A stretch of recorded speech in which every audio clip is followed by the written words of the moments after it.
Hey friend, thank you so much for joining me on episode 5 of the Live Well with Josie podcast. I'm so excited to be back after a little hiatus. I'll give you guys a quick little update, but I want you to stick around for today's episode if you're a woman who feels like you have struggled with your fitness journey or your health journey in general. Today's guest gives us such wonderful information surrounding how our body and our spirit is connected and how to take a faith based approach when you are trying to find yourself in your fitness journey and just in general, your health journey. We know that movement and fitness is so important in our overall health journeys, and she does an amazing job with connecting her faith to her fitness coaching. So, just to give you guys a little update, I have been back and forth from South Carolina to Ohio. I spent time in Ohio with my family. It was lovely. I think I had told you guys that my husband, he's in the Navy, so he was not able to spend the holidays with me and my family, which was really sad, but that's just the sacrifice we have to make as a military family. I was so glad to be back with him, but I really enjoyed time in Ohio with my family. We live on a little bit of land, so my dog, Shep, he loves it. He loves to run around, and it snowed. So that's the second year in a row that he's been able to see snow, which is so fun. I was outside playing fetch with him and lost a couple balls in the snow. But he was also just like walking around eating the snow everywhere, and it was so funny to watch him just like lick the snow. It was hilarious, but he loved it. It was so fun to be up there, see my whole family. I got to see both sets of grandparents, my mom's side, my dad's side, and just get to see all my family. So it was amazing. I hope that you guys were able to spend the holidays with your loved ones and are having an amazing new year so far. If you haven't heard yet, I am starting a group program. It's going to be about 6 or 7 weeks, and it is called the Metabolic and Mineral Movement. Something that I have found with working with many women since my practice has opened is that a lot of our metabolisms are shot just with the way that we live our lives nowadays, the foods that we're putting in our bodies, not getting enough movement in, not getting enough sunlight. So, this course specifically focuses on our foundations of our health from a bio-individual standpoint and really focuses on how to support your metabolism and how to support your mineral stores in your body, because our minerals are our spark plugs. So, everything from foundational health, which includes our minerals, and how to support our body from a bio-individual standpoint nutritionally by supporting your metabolism. I am so excited to have this group program launch. I'm hoping to get it launched by the end of January, beginning of February. But one of our bonuses that we have is a 3-week workout program from our guest today. And I'm so excited that she has offered this bonus for you guys in this program. If you are interested in this program at all, if you want some more information, please send me your email and I will get you into that email list as soon as that information is provided to the public.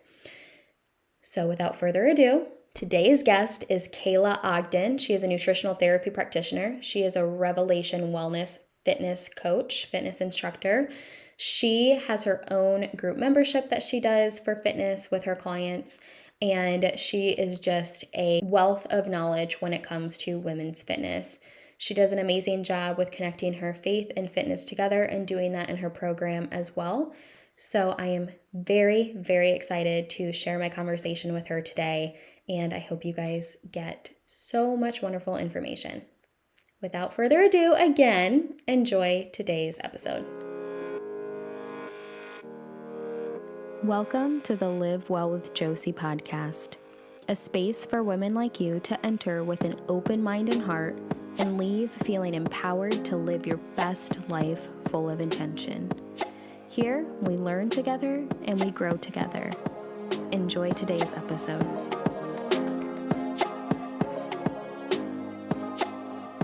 Hi, Kayla. Thank you so much for joining us on the Live Well with Josie podcast. We are so excited to have you today. Yay, thanks so much. And I'm so excited to be like one of your first guests. We've had like such a fun relationship, I feel like, on social media lately and just connected on so many things. So this is inevitable that we're able to chat and record. I know, I completely agree. I am extremely excited. And when I was making my list of who I wanted to have on, I'm like, I know I want to have my girl Kayla on, and I want her to talk all Yay. things fitness and intentional living and diet culture and steering away from that and all of the things. So I'm so excited for today's conversation. Me too. Awesome. So Yeah. let's go ahead and start with I want you to just tell everybody who you are, what you do, and why you do what you do. Oh my gosh. Well, I could just say that for quite a while. Yeah. No, thank you so much for that great introduction. And so I'm Kayla Ogden. I am a nutritional therapy practitioner, fellow nutritional therapy practitioner. And then also I'm a Revelation Wellness instructor. So that's basically a fitness instructor. And we'll talk a little bit more about the fitness membership that I have. But I instruct women on workouts, and I've always been into that. But also, specifically, the training that I went through was focused on not just fitness, but also a faith aspect of that as well, which is a big part of my why. And so we were taught to kind of like move in Christ and move with the intention of being the best version of ourselves and following our calling, that, the best woman or women or people that God have called us to be, and applying that to fitness. So it's essentially like a fitness ministry, which is just so right up my alley. And my heart is so full as I'm fulfilling this. I love So that. That's amazing. yeah. That's awesome. So when you are doing your fitness and your ministry, before we jump into everything, explain how you decided to go to the route of becoming this type of instructor instead of just going down a regular route of like NASM or something like that. Right. Well, it kind of fell into my lap. It was such a God thing. On it really, really was. I was led to it. I first started with the NTA. So that was my first taste of, becoming stepping into this world as a practitioner of some kind or coach of some kind. And that was a God thing for me as well. I just met someone who had just graduated from the NTA, and she explained how it was a God thing for her, like how Christ led her to it. And we ironically ended up having the same instructor just a couple years later. But my passion for nutrition and women's health does have to do with my faith, and the same thing with fitness as well. I feel like it's all connected. Mhm. And when I found the NTA first, I realized that it just made sense. I was already into sort of holistic style nutrition, and my personality, I mean, since I've existed in this world, I've always been kind of like a little bit defiant, like a little bit of a questioner, a little bit of like a, for lack of a better word, like devil's advocate. Like I love to debate, and I tend to just, if especially as a child, like if my parents would take one stance, even if I agreed with it, I would just take the opposite stance just to You ruffle sound feathers. very I similar. love. Yes. Like I just love to do that. So it makes sense, like that personality is kind of applied to the way that I see the world in general. And so if the narrative in the world is one thing, I'm often like, well, what about this instead, and why? And that's how I kind of come to conclusions and get my answers. So when it comes to nutrition, there are a lot of things that are touted as healthy, or that mainstream doctors and media and everything tell us are healthy or that we should believe. And I've always kind of been like, well, I don't know, that doesn't quite make sense to me, or just kind of defiantly taking another route, which has led me to this path. And the same kind of thing for fitness too. There's just a lot of nonsense in the industry, a lot of things that aren't quite the right way or the optimal way or the healthy way to do things. And so I've always tried to, I just always kind of look for the why, and like dig deeper and look for the questioner. So it brought me to the NTA, which, as you know, is, more holistic versus if you were to, just go to school to be a registered dietitian or something like that, another route. The NTA is has slightly different concepts of what we teach and what we believe and things like that. Like no shame around red meat, no shame around fat. We love raw milk. We love like all of those things. Right. So like we Right. love organ meats and things like that. And it's not quite mainstream, but we also know how healthy and nutrient dense and things that those foods are and how they've, cured things and really, really helped people change their lives. Yeah, for years and Yeah, years and years. exactly. Like before there were doctors in lab coats, we were doing these things ancestrally. Right. And to me, I'm like, well, duh, that just makes sense. And tying it back to like our faith and like how God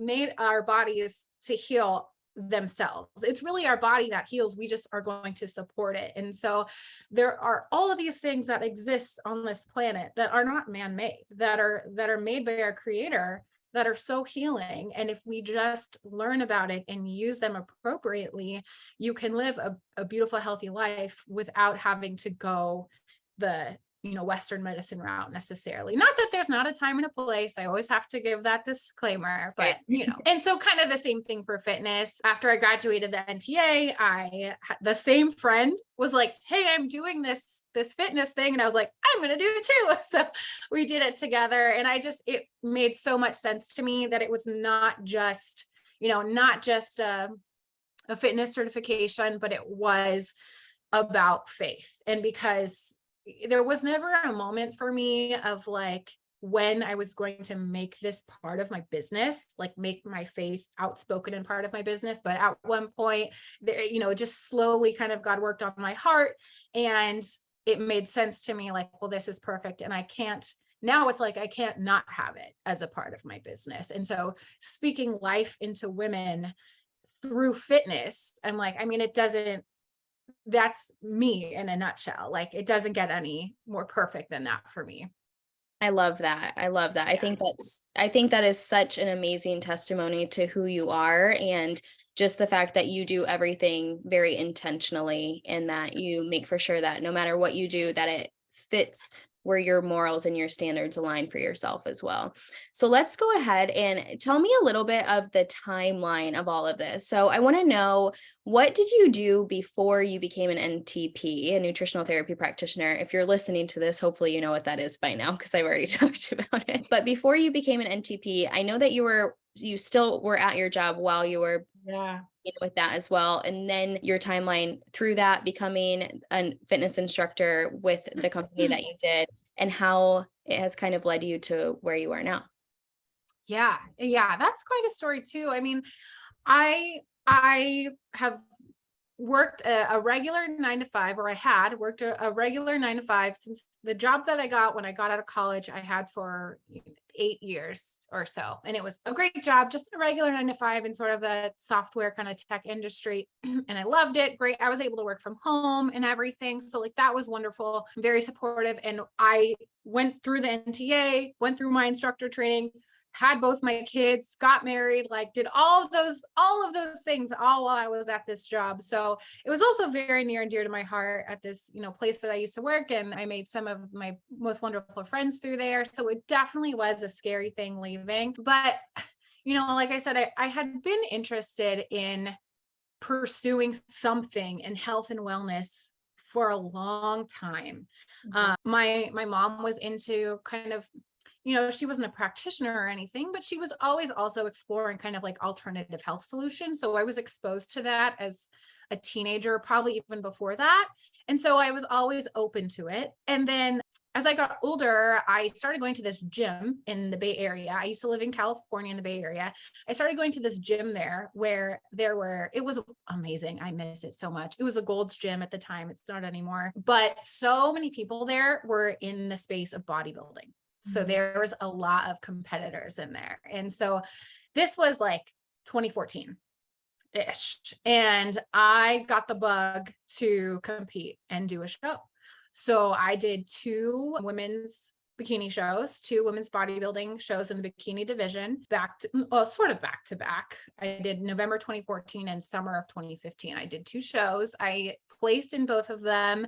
And if you don't know anything about competing, it's not healthy by any means. And I'm not I shouldn't be offending anyone in the industry when I say that, because I feel like it's pretty well known. Like, you are eating minimal calories, you are exercising more than you should, you're really running your body into the ground, It's more of all a for the purpose. discipline trip than it is a health trip. It very much is. And I knew that. I knew that going into it. Like I said, it's not news to anybody. Like, even people who are competing are like, yeah, I know this isn't really healthy, but like, I mean, I lost my period, all the things, but I did it, and I knew, and I don't regret it by any means, but I didn't. There are healthier ways to get on stage and do a bodybuilding show. And if I don't think I would ever do it again, but if I ever did, I would certainly do it a different way. I did a very bro science way of like chicken and rice, tilapia, broccoli, whatever, like 100 times a day in a protein shake. And it was just the classic stereotypical bro science way of that. So, but that I was in the space, and I loved being in the I loved being in the gym. I loved being surrounded by people who cared about physical fitness and wellness in general. And I loved learning new things. And so I got this bug. I got a mental bug that I wanted to do something in this industry. I wanted to have a team. I wanted to be a coach. I wanted to help women. I wanted to coach women. I wanted to be a trainer. I didn't know. I just knew I wanted to do something. And I would go to bed every single night with this idea in my head. Literally, like, my head would hit the pillow, my eyes would be closed, and I would just, like, I'm a very futuristic person. I would get just like visions of like me doing something, being a team, just like having my own business. And I just had this desire to do it instantly. I didn't know what it was going to look like. I didn't know what it was going to be. I didn't know when it was going to be, but I knew I wanted to do it. And then eventually I paused because I got married and had babies. So that was my focus for a while, obviously still is, but then I found the NTA. So I did that. Then I found Revelation Wellness a year later, ironically. So my birthday is October 27th. October 27th, 2020, I took my NTA exam, aced it. October 27th, 2021, I was completing my Revelation Wellness instructor training that birthday. And October 27th, 2022 of this year, I was leading a workout for my members. And it's just wild how, so who knows what I'll be doing next year on my birthday, but so excited. Wow, that's amazing. What Yeah. an amazing story. Just the fact that you had all of this happening on such a special day, and it was exactly what you had been envisioning at night when you have these thoughts and these visions in your head of like what things are going to look like for you and where you're going to go with your life. And how amazing is that? Yeah, I know. Isn't that, and I mean, I say it all the time, but like, glory to God, because his time, not mine. And if I would have pursued or tried to start a business or something back in 2014, it would have been a completely different business. It wouldn't have been centered around faith. I wouldn't have been grounded. It wouldn't be the beehive that I have today. It wouldn't be the same. And so everything was in his timing, and everything has worked out perfect. And I'm just so excited to continue this journey, and me can, work with other practitioners like you too, so that just kind of like a growing this, and, people who all have the same cause, really. Yeah, I absolutely love Yeah. that. I think that what you're doing is so important and so intentional, and it's helping women in more way than just fitness. And I think that that's so important because we always miss that our mental health is the most important part of us. And oftentimes, if you're a Right. believer, then we know that one of the most important things is staying connected in that sense with our faith. And that's going to be the biggest thing that we can do for our health in general. And so, Exactly. what helped you muster up the courage when did you leave your 9 to 5, and what helped you muster up the courage to be able to do so? Because this is such unknown territory and can be very scary for some people. And I know, like, you're already talking about how you just made these leaps of faith or leaps with faith, and you were very intentional about what you did, but it's very unknown territory. So how are you able to do that? And and just muster up that courage to do so? It was terrifying. It really was. Well, like I said, like I really was led by God to do it at the time that I did. I mean, for 7 years, 7 or 8 years, I had this vision of of something. And like I said, I didn't know what it was going to be. And for all this time, God was like, not yet, not yet, not yet, not yet, not yet. And then in June of this year, really like May, he's like, now, now, now, now. And I was like, okay, okay, okay. But I knew, I mean, it was just, I was slowly working on it over time. In my brain, the ideas started going, oh, maybe I'll do this and this, and I'll add this. And, ideas just kind of kept coming. It was a slow process, though, over probably 6 months to a year of me figuring out what my business model was going to be. I mean, I was still seeing one-on-one clients, but like I knew I also wanted some other things. So yeah, it just kind of all slowly fell into place. Like I said, it was very terrifying, but some things were going on at work that made sense for me to eventually voice my opinion to my boss, who was also one of my closest friends and still is very close friend. And she knew also, my coworkers, they knew I had this little side hustle, and I was like, so I need to talk to you. And I was terrified. And, it was really hard for me to like pull the trigger and say I'm leaving this job, this company. But I actually got a lot of support from them too. And it just, I mean, obviously I have no regrets. And even then it just felt right. And I can't describe it in any other way. I was secure in some areas, other areas, I have a husband who has a wonderful job, so that helps. But we were also, cutting our income in half. That's Mhm. terrifying, Right. like basically. So there were so many things that were scary, but I mean, I was in the word every day. I was praying every day. I was pursuing what I felt like was a calling that was so much bigger than anything else at the time. And it just felt right. And when, someone told me, I've heard this before, like when people who are balancing like maybe a side hustle, and when do I pour my whole heart into my business when I have another regular steady job, they say when you start cheating on your job. So when there's infidelity, when you're on the clock, but you're actually doing your other thing. And that was slowly happening, not gonna lie. So I was like, you know what, it's time, because I didn't want to be sitting at my desk talking to my old 9 to 5 clients anymore, completely different industry, totally unrelated. I just didn't want to be doing that anymore. My heart was somewhere else.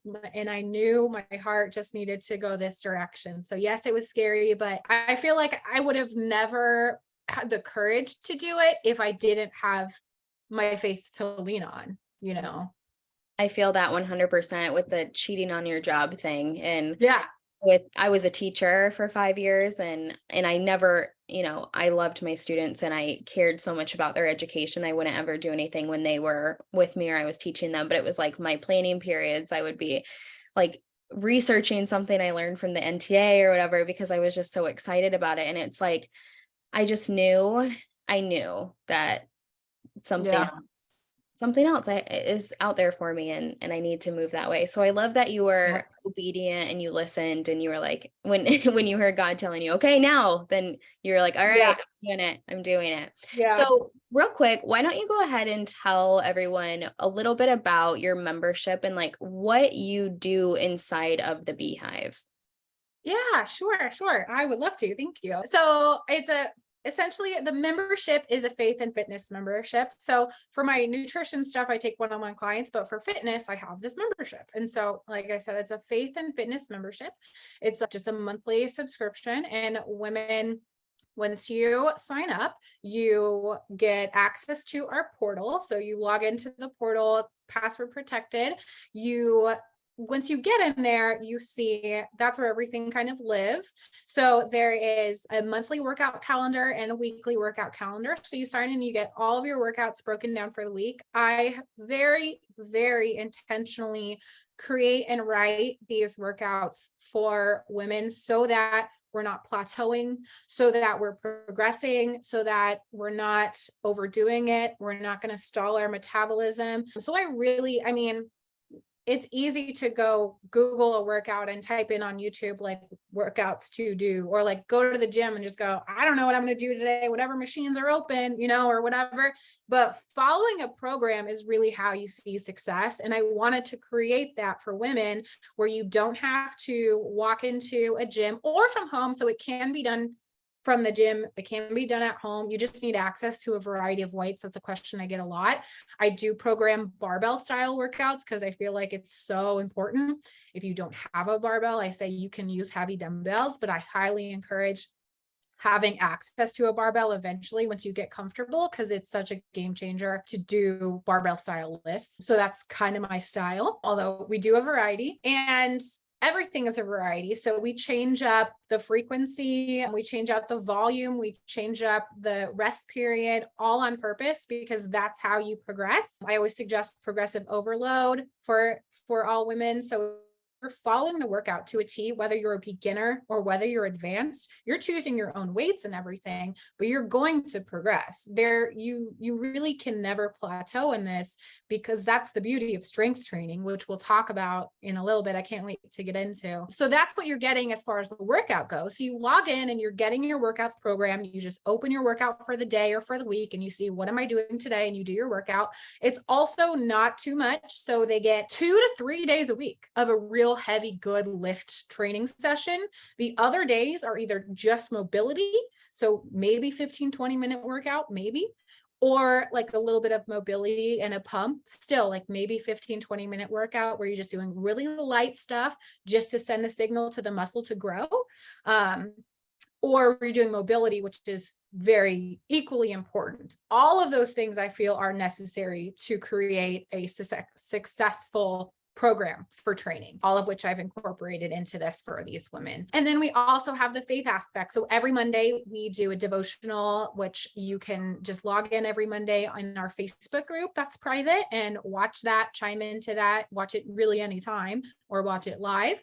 And then we have recipes I upload every month that are seasonal and usually gluten-free and or dairy-free friendly. There's treats, breakfasts, lunches, everything every month. And then there's a video, a library, which is expanding as well. So if you're not sure how to do some of the movements, you can refer to that. So if you're not sure how to do certain mobility or certain lifts. So really, it's kind of like all fitness, all faith related. And then, there's all kinds of little perks there too. So like discounts on working with me one-on-one, or we have some wonderful, wonderful other experts in the group. We have you, right? In our group, we have other experts in our Facebook group. So if these women need help with nutrition or with lifting, or they just want to share their progress, you can hop into the Facebook group and there's experts in there that are going to be able to help you and answer your questions. And that's just the environment that I want to facilitate in there for women, is a place where there's no shame allowed. That is not fruit of the spirit, right? It's just a place where people are safe and confident and excited to share about this journey, and they can ask questions and just find friendships and community. And just, I'm so excited that I've been able to create something like that. Yeah, I think that's fantastic. I think that it's a really special thing to have and a special place for women to go. I know when you were talking about even doing it and you reached out to me to ask if I would be one of your advocates or ambassadors for it, I was like, absolutely. This sounds exactly like something that I would love to be a part of.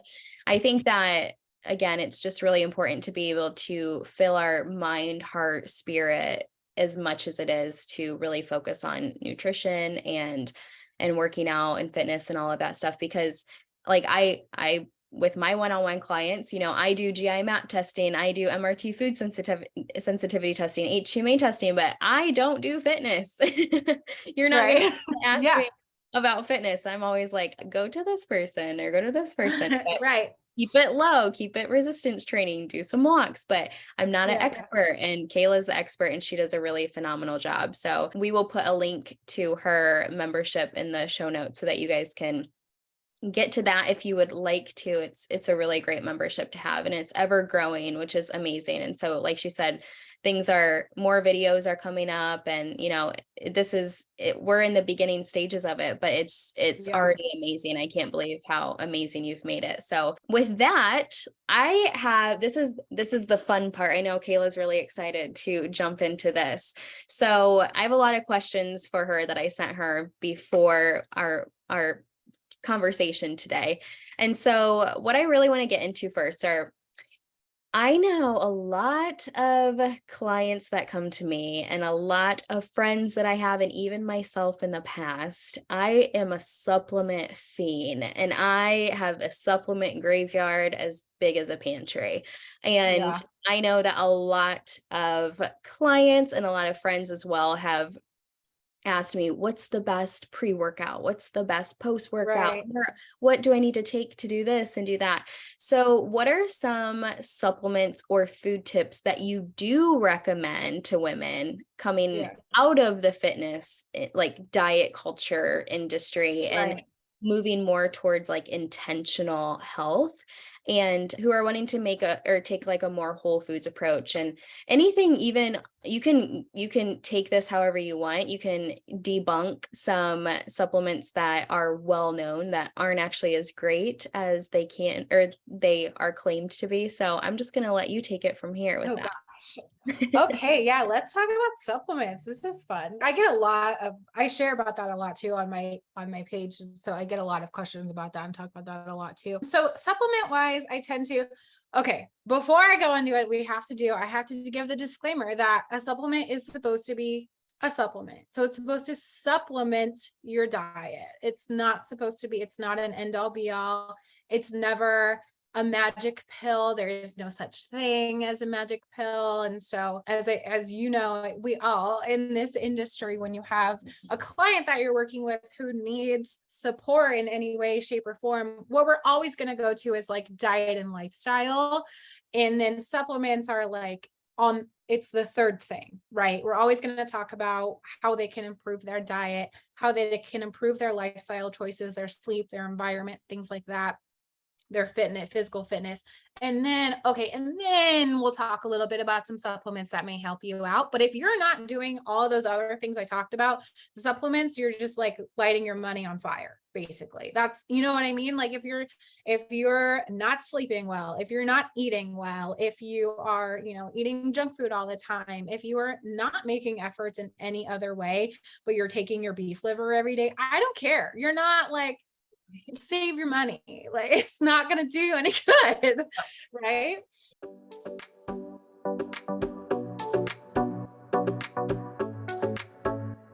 Have you tried the Just Ingredients protein powders yet?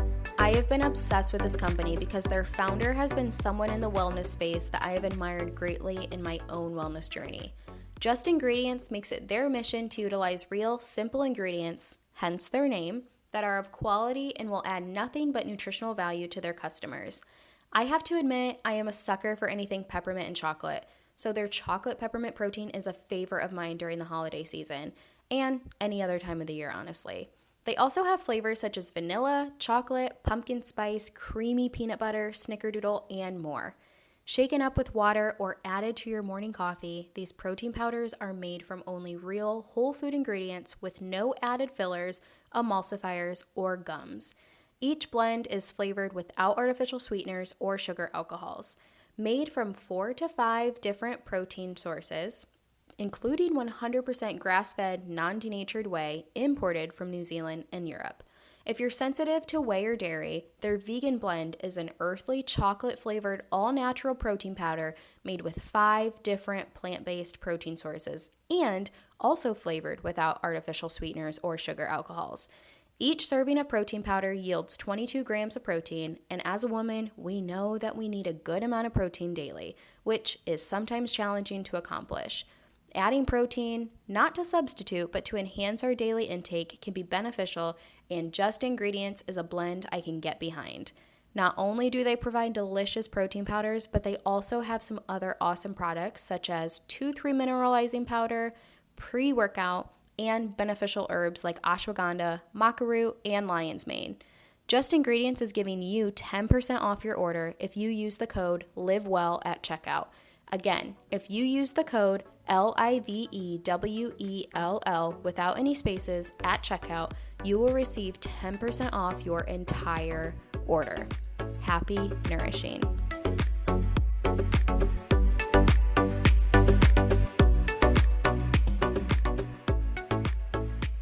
So let's say you are doing your best and you are making efforts in other areas of your life and you're looking for like, okay, what are the things that are worth it for me to invest in for a little bit of supplementation to my existing whole food diet? So I tend toward whole food based supplements, which just makes sense, right? I just talked about the importance of whole foods and real food over focusing on only supplementation. You can't out supplement a bad diet, right? Absolutely. So with that, you'll notice that like I share often my kind of everyday supplements that I take, and that pretty much almost every single one of them is really a whole food based supplement. So what I mean by that is rather than taking like a multi or a like, here's my vitamin D pill, here's my vitamin B pill, here's my, whatever. Rather than doing that, I find things that in nature contain those ingredients. And then that is why I supplement. So for example, every day, I'm sure I know we've all talked about this before, but beef liver is probably really up there with a, like, kind of like what I would take as a multi, because there are so many wonderful ingredients naturally occurring in there. You've got the iron, you've got copper, you've got vitamin A, you've got all these other nutrients kind of packed in there. It's so nutrient dense. Like, you want to talk about superfoods, it's not kale, it's like organ meats, right? Yeah, right. So any type of like organ complex, big fan of that for supplements. The other things that I take that are kind of whole food based, Shilajit, which I actually shared about today on stories and made a highlight, but that's basically almost like a multi-mineral. It's a naturally occurring multi-mineral that's found in high altitude mountains. It's kind of like a resin that comes from the rocks like over time, and it's extracted and then filtered, and then it's something that they've used in, how do you pronounce Ayurvedic? Yes, medicine. I like can't say that word. I feel so silly. Anyway, they've used it it's in a hard Eastern word to medicine. say. Yes, it's popular in Eastern medicine and been used for thousands of years. And I always like to honor, like in the NTA, we always talk about ancestral wisdom. So in a lot of Eastern medicine honors that, while Western medicine doesn't. And so Shilajit is something that has been taken for centuries and really proven to be beneficial. So that's essentially kind of like a multi-mineral supplement, Shilajit. So beef liver, Shilajit. For vitamin C, sometimes I suggest acerola cherry powder, which is just whole food vitamin C. It's just, instead of only ascorbic acid, it tends to have some other cofactors in it as well. It's a whole food form instead of a synthetic form. I do think ascorbic acid has its place, but for like regular daily supplementation, I would choose something that's more of a whole food form like the cherry. For fish oil, usually I say cod liver oil. Personally, that's usually what I recommend to clients versus a fish oil. I say cod liver oil. Again, that's a whole food, right? It's not synthetic or isolated. I also sometimes recommend bee pollen. Again, another whole food. And then like honey, herbals, mushrooms. I'm a big fan of ashwagandha, especially if you're dealing with people with stress, with adaptogens and things like that. It's not so much like, oh, I took it one day and then I noticed instantly I was better. It's more of a, you need to take it, start taking it every day for a month. And then, you may start to see those changes. Just a heads up about those kind of things. But I'm a big fan of all of those things. So whole food things, mushrooms, adaptogens, and honey, herbals was the other thing. So all of those things I'm a big fan of.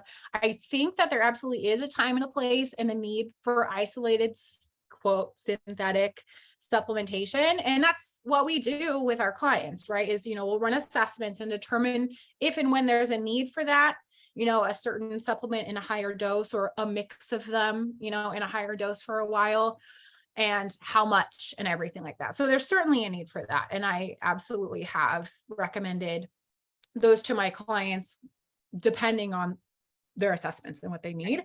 I take magnesium separate, although there's many forms of it. I take some different forms. That's one thing. And then creatine is another one that I take for athletic performance. And that's something that I actually Like you don't need to cycle it. There's a lot of myths about creatine. It's great for athletic performance. It's not going to make you bloat. It's not going to make you hold water. And there's no need to cycle it. I think I already said that. And it's just great. It's not a steroid. It's not going to make you bulk up. It's just going to support your athletic performance. And it's also really great for cognitive function too. In fact, there are studies that people who are vegan, when they supplement with creatine, there is noticeable cognitive performance benefits, which tells me that it obviously helps with cognitive function, and also tells me that vegans should probably be supplementing with creatine because they're not getting that amino acid, and they're not getting all that protein from just the vegetables and fruits that they're eating. So yeah, that's a little bit. No, that's awesome. And I think it's funny, like if anybody is listening to this and they follow me, like they're going to be like, oh, I've heard of those before. And I'm sure if they Yeah. follow me, they potentially follow you, or they follow, other NTPs or people in this space. And it's like, it's interesting because sometimes like when they hear it once or from one person, it's like, oh, okay. But what's important is when they hear it from more than one people, it really starts to Yes. register like, oh, these things might actually be good, Yeah. or they might actually be beneficial. And I think it's so funny how we have gotten away so much from organ meats in our society Yeah. nowadays. In tribal times, or even now, tribes are very well known to go towards the organ meats first because they Yeah. know how beneficial they are, as opposed to like the muscle meats. And Right. I read something recently how the muscle meats were like thrown to the dogs, even though we know that muscle meats, they're beneficial, and I eat muscle meats, I love muscle meats, but Yeah. what they knew was most beneficial for you was the organ meats. Yeah. And so it's interesting because there's, like we talked about, there's all these ancestral practices that we are getting away from. And now we can't even stomach these organs, that we have to put them in desiccated capsules, Right. Right. desiccated form in Exactly. capsules so that we can get them down. But thank you so much for sharing that. So I think it's just important because so many people are like, what's the best pre-workout? What's the best post-workout? Right. So what would you recommend for somebody pre/post workout from a whole food perspective? Oh, for both pre-workout and post-workout, I'm like, if we're not talking about supplements, like in general, I'm like, okay, eat food. You're going to want to eat a protein and a carb. Honestly, I recommend before and after. I don't necessarily subscribe to this was kind of like a bodybuilder thing back in the day, where it was like the anabolic window. Like that's how they try to get you to buy supplements, is like, you have to eat this before and this after, and this is your supplement for before, and this is your shake for after. And then at night you have to take this kind of protein because it's slow digesting. And like, that's kind of BS. But when it comes to just real food, there is some evidence that people say they do better, like working out fasted. Me personally, I do not. And I never have. I always feel better working out fed, like a good hour before. I try to have a really good meal with plenty of carbohydrates and at least 25 to 30 grams of protein before. And honestly, same thing afterwards, so that I can recover. I just kind of try to bookend my workouts that way. And that's what I would recommend to anyone. If you're going to do some type of shake, which I think is fine, especially because it is tough to get in enough protein. Usually for women, I recommend 0.6 to 0.8 grams of protein per pound of lean body mass minimum. If you are active or working out or doing any type of training or weightlifting or anything, usually I would say closer to the 0.8, even 1-to-1. So that's a lot. And it's if you're not trying to do it and you're just starting out too, trying to hit that ratio of nutrients, it's tough. And so I think that there absolutely is a time and a place for like a protein shake or powder or even a bar maybe, but those aren't always as good. What I like about the shakes is you can you can stack it, you can make it what you want. And when I have mine, I make like I'm putting vegetables or fruits in it, and I'm putting a milk in it or raw cream, even just a little bit, not a lot. And, or, whatever, kind of making it your own, and you can make it delicious and give it whatever flavor profile you want. It's great. Organifi is a brand I've used a lot. Just Ingredients is a brand I've used a lot. Just Ingredients has really good pre-workout also. I mean, they are great because she's got like literally you look at the ingredients on those and they're awesome. So clean. So I do recommend their pre-workout and their protein too. Both are really great if you're going to go the supplement route. Yeah. Yeah. Awesome. I'm a big Organifi fan too. Yeah. I really think that I've been using them for years, and they have some really great ingredients and just really great supplementation as well. Like you said, if you're not focusing on your foundations, if you're not doing all the things that you should be doing, and then trying to take these supplements on top, taking a green juice isn't going to like fix your life, but having these on top to help supplement and get in some extra nutrients is very beneficial. And especially with a protein shake or something like that, just getting in that extra protein. I love taking I have bone broth protein that I use daily. That's a good one too. Yeah. Cause really, I feel like, sorry. Oh no, go on.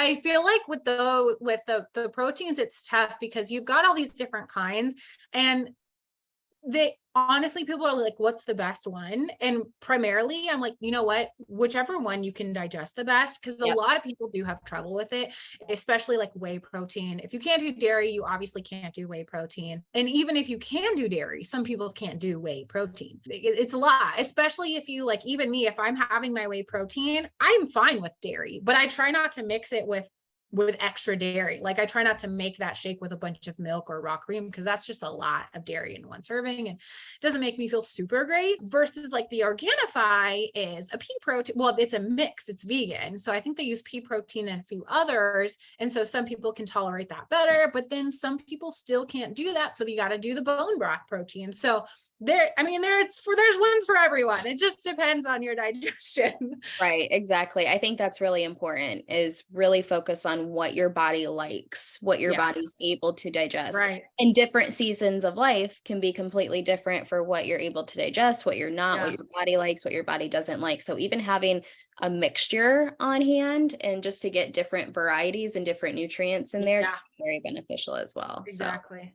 Yeah. All right. Awesome. So okay, I want to talk about now, this is what you're really excited about, the top 3 pieces of advice you'd like to give women who are just starting their fitness health journey. And let's start with your first piece of advice. And then this is as much depth as you want. Yeah. Okay. So 3 pieces of advice for like women who are listening right now. So like just in general, the first thing that I'm going to say is to learn how to resistance train or strength train. Learn how to strength train safely and just give it a shot if you haven't already. It's truly the number one single most important form of exercise for health and longevity. I feel like the stigma is that it's cardiovascular cardio that's like the best for longevity. That's really not the case anymore. And there's studies that are out there to prove it. It's strength training is going to give you the biggest bang for your buck and the biggest ROI. So what I mean by that is like the time that you're spending doing that training is going to give you the greatest return on investment, the greatest results, versus if you're just doing like cardiovascular training or even like yoga or something like that. Out of all of the forms of working out, when it comes to strength training, it's bar none the return you're going to get for the investment of 30 minutes or 1 hour or whatever it is by far the highest return on investment you're going to get when it comes to your time and what you're doing in there. And there's like so many clinical studies about the benefits of resistance training. It outperforms cardiovascular performance when it comes to so many different things.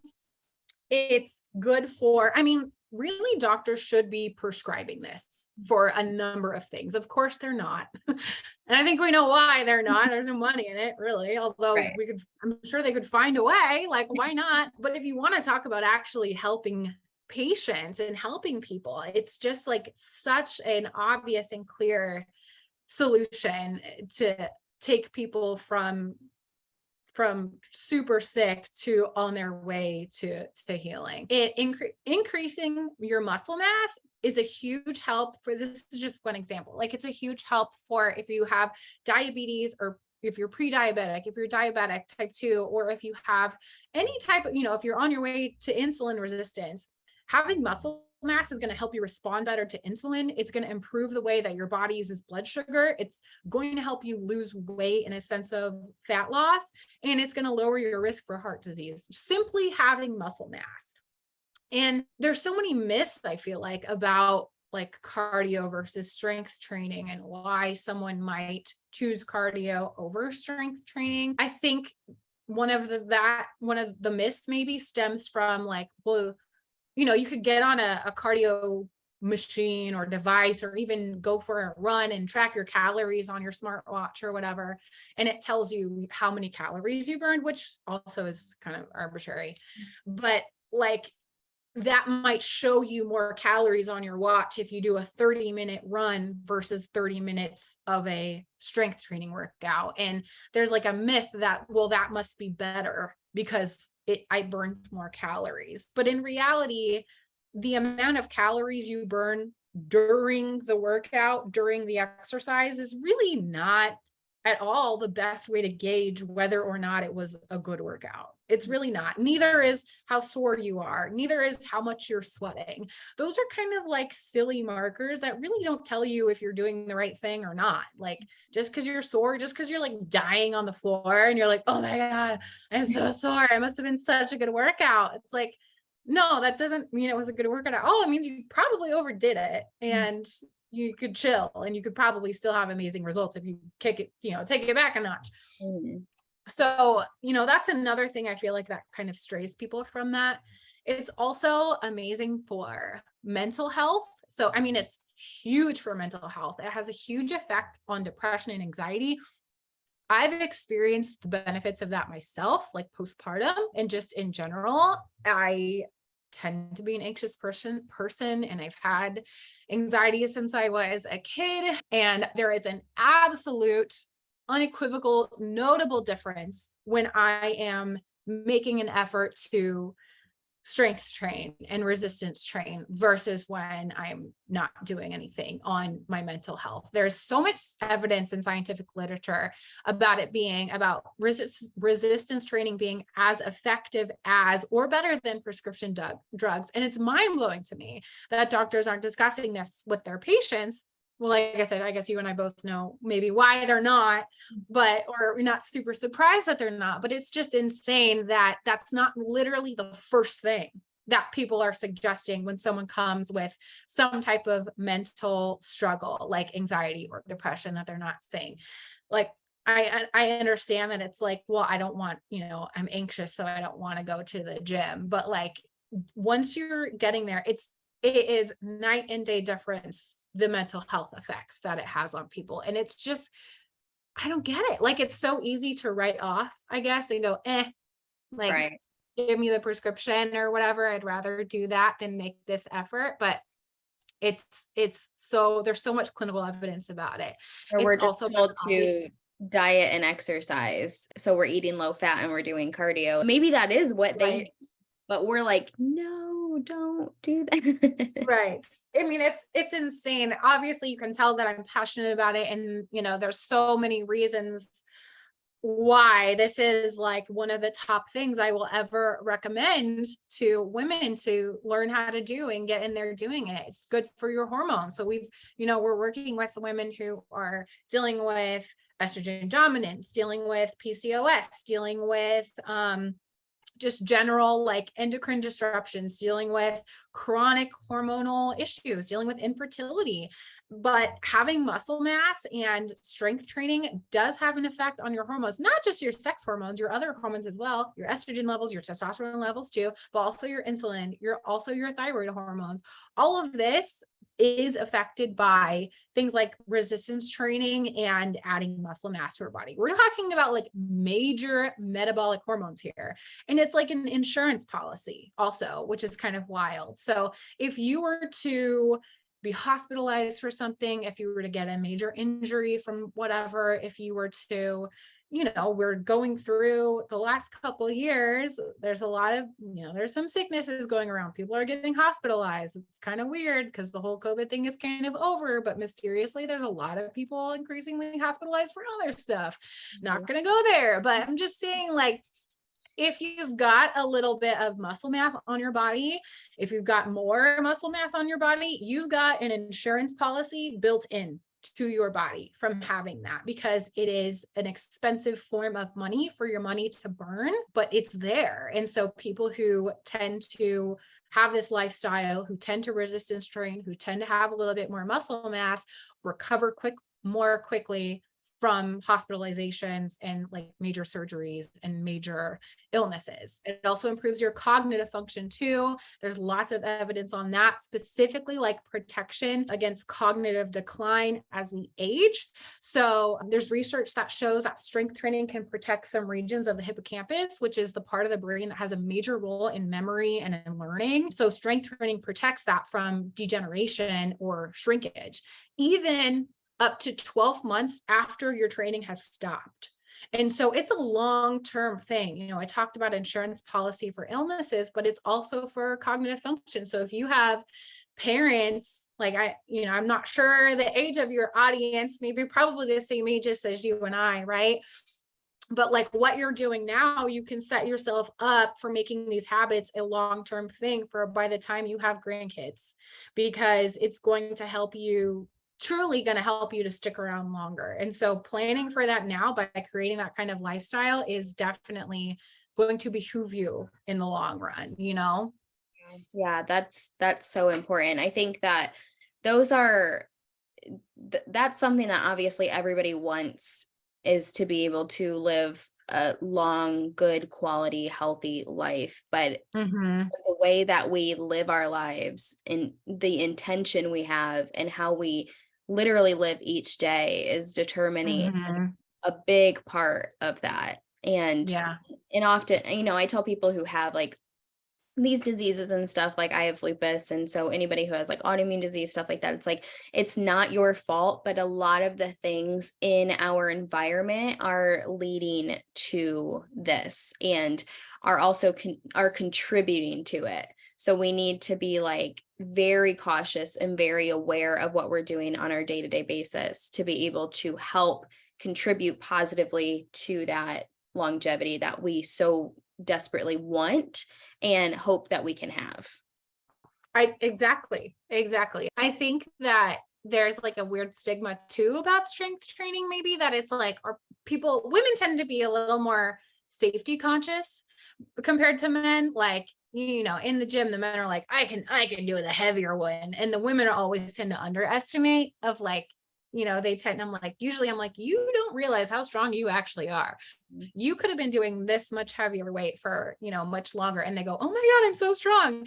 But there's this like stigma that it's dangerous. And which I kind of think that's silly, because I'm like, if you think that strength training is dangerous, like try being weak, right? Like try having poor mobility, try having low muscle mass, try having diabetes. Anything is dangerous when done incorrectly, including anything in the gym or anything at home, if you're moving boxes or anything. And when you see like people walking around with an injury and you're like, oh, how'd you pull that muscle, or how'd you hurt your back?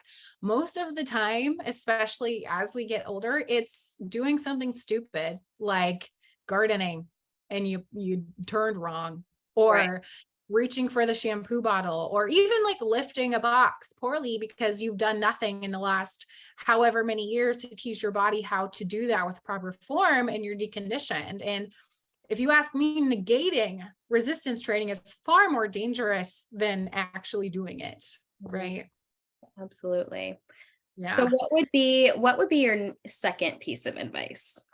My second piece of advice is a little more simple, but it's just to, well, I guess that depends, but it's simply to improve your relationship with food, which, okay, so like, what does that mean? I mean, I work a lot with your average woman, right? She's busy. She's not a gym rat. She's not a bodybuilder. She's got maybe some weight or aesthetic related goals. And what I see with these women is that they've done, and I know you do too, right? They've done a lot of the diets that it doesn't matter which one. Like they've done the keto or the Whole30 or the Atkins or even like HCG or like some of those wild ones, or, you know, they've tried it. They've tried it. And the problem with these is some of them quote like work, and they might even be good for like a protocol, right? For something, if you're dealing with something specific and they need to have an elimination diet of some kind. But a lot of times these women are doing these not because it's a protocol that they've, you know, that someone like you or I has assigned to them, but more because they're like, I'm just going to try it because my neighbor did it and she lost 30 pounds. Right. And so we see a lot of that.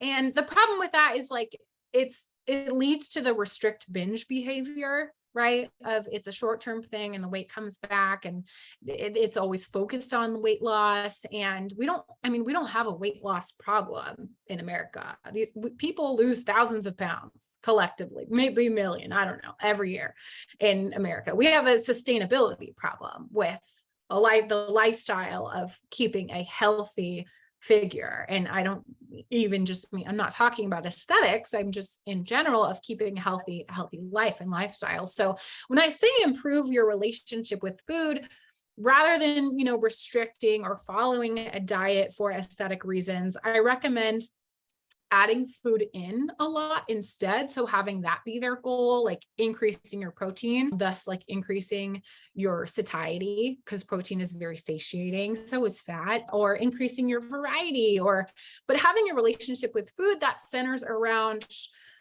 like, I can't eat because I'm dieting, or I can't eat that because I don't want to get fat or whatever, is not going to do you any good. So just having the relationship with food where you are in control is going to be the ultimate and a very important step of your forever long-term journey. And also appreciating it too, which, you know, you want to talk about faith. And I think there's a huge important part of that, and of being appreciative for the food that the Lord has created for us on this earth, and being appreciative of the nutrients that he's created for us, and honoring the system that he's created for us. And rather than, I feel like sometimes the Western diet or the standard American diet is a slap in the face to our creator, because we have so like circumvented, like we're going around. He's like, I did all, but I left all this stuff for you. Like, and we're like, yeah, but it's like, it doesn't taste good, or like, but it's not fast enough, or it's not like, you know, we just like slap God in the face. I feel like sometimes with like, we're like, yeah, but it's not on DoorDash. Like, you know, No, I and completely. if we can, yeah. Yeah, just like honoring that, I feel like is really important. And that all comes down to having a good relationship with food and acknowledging, saying grace beforehand and things like that, which is why I love Thanksgiving. Yeah. No, I agree. I agree. This is perfect timing. This will come out after Yeah. Thanksgiving. This Yeah. is recorded before Thanksgiving. But I love Thanksgiving because of that too. It just reminds us to be like extremely grateful for everything and the food that's Yeah. on our table and on our plate, and the family that's around us and all of that. One of the biggest things I've realized too with myself, I had such a really terrible relationship with food for the longest time, and something that you and I both work with clients and women who are extremely busy, who are so fatigued and don't understand like why they're binge eating, or they're gaining weight, but they're over exercising, they're doing all these things. It's because their relationship with food mentally isn't necessarily in the correct place, but it's Right. oftentimes it's contributed from poor blood sugar and not eating Yes. our foods in conjunction with one another, the proteins, the fats, and Right. the carbs. Yeah.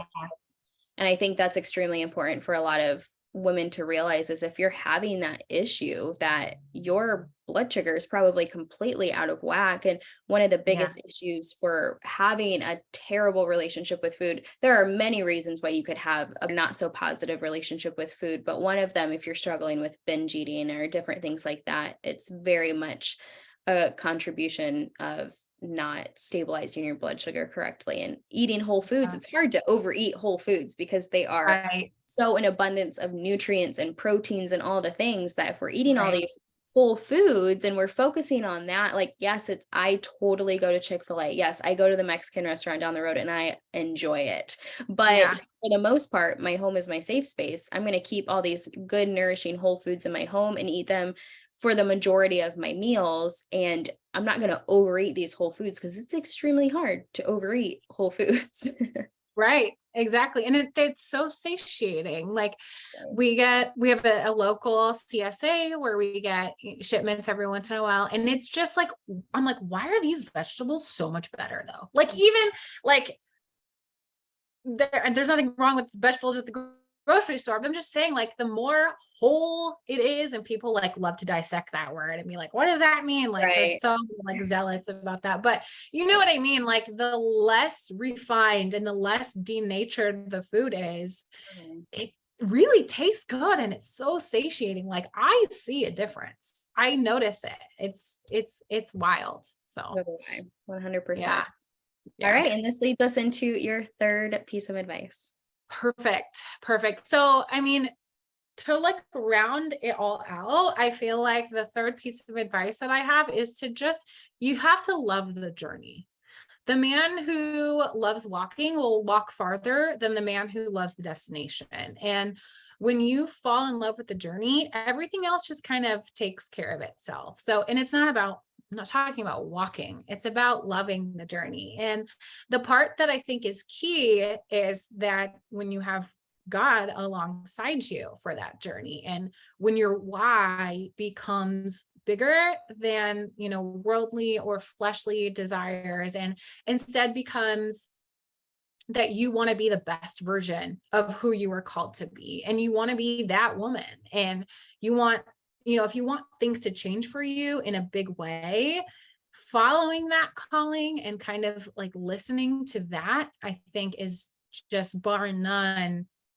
I mean, really, this should be number one, right? In pieces of advice, because it's the top. It's, you know, if there's one thing you're going to do, it really should be to love the journey first, love your body first, love yourself first, love God first, really love God first, right? And then what happens when we do that is things just start falling into place. And I feel like I'm kind of a perfect example of that, because I talked about this whole journey, and the closer that I got to listening to my calling, that, you know, the person that God called me to be, the happier I became, the more, you know, I was willing to take a risk and I trusted it. And I wasn't really, I mean, it was scary, but in a weird way, like I wasn't scared, because I'm like, God's got me. Like whatever happens, I don't even care, because God's got me. And that's whatever happens. Like that's, I'm just listening to that.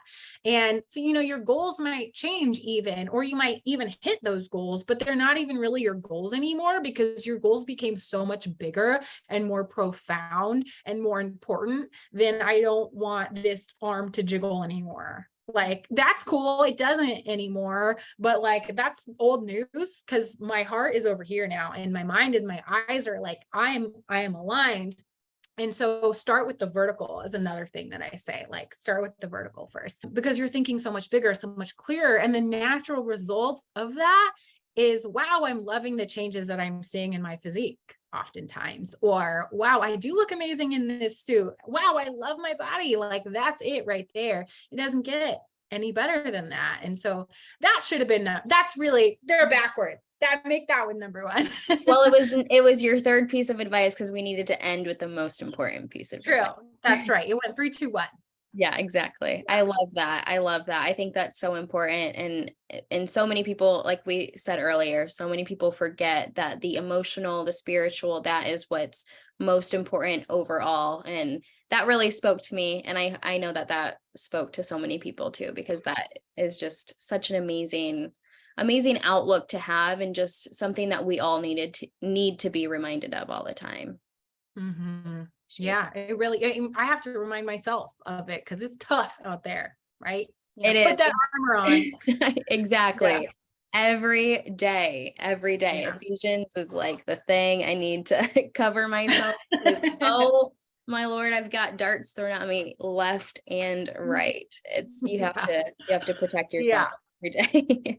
Yes. Well, I truly, truly appreciate you being here. The fun part about ending is I have some rapid fire questions for you. Ooh, okay. I So love. I don't like to tell anybody I have these because it's more fun taking you off guard and getting your Yeah. in the moment answers.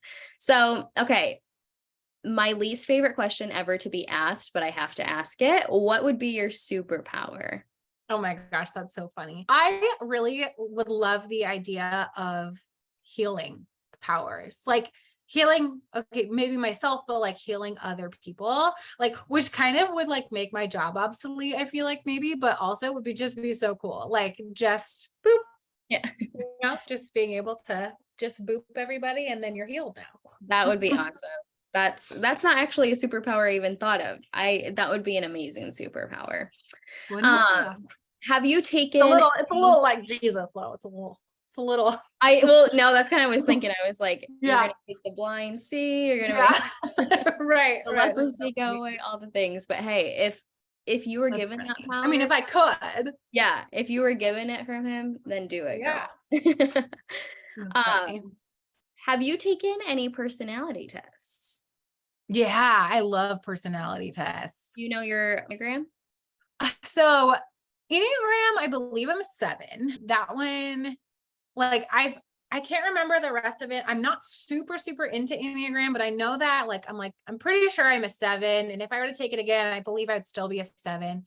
I've also taken like Myers-Briggs and the That was DISC my second. assessment, which is another one. Which Yeah. one were you again? Myers-Briggs, I've always been ENFP.